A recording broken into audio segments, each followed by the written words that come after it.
3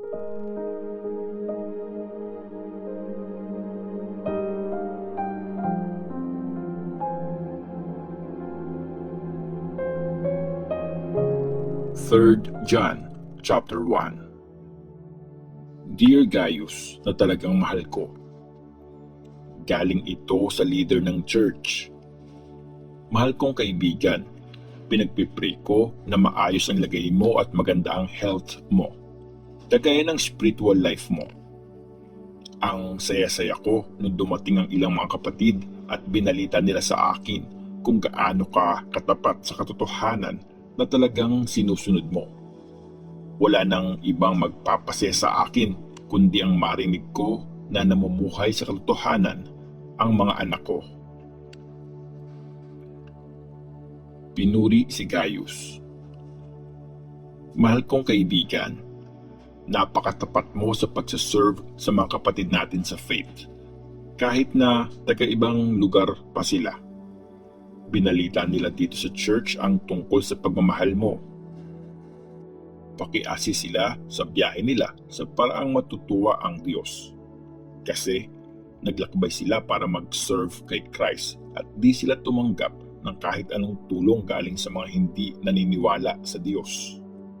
Kaya tayo, dapat talaga nating tulungan ang mga taong ito para magkaroon tayo ng part sa pagpipreach nila ng katotohanan. Sina Diotrephes at Demetrius. May sinulat ako para sa church, pero si Diotrephes gusto niyang siya yung maging leader, kaya hindi niya kinikilala yung authority ko. Kaya pagdating ko dyan, uungkatin ko ang lahat ng mga ginawa niya, yung mga masasamang pinagsasabi niya tungkol sa amin. Hindi pa siya nakontento doon. Ayaw pa niyang tanggapin ang mga kapatid natin sa faith pag dumadating sila. Tapos, pinipigilan niya at pinapalaya sa church yung mga gustong tumanggap sa kanila. Mahal kong kaibigan, huwag mong gayahin ang masama. Instead, gayahin mo yung mabuti. Yung gumagawa ng mabuti, anak siya ng Diyos.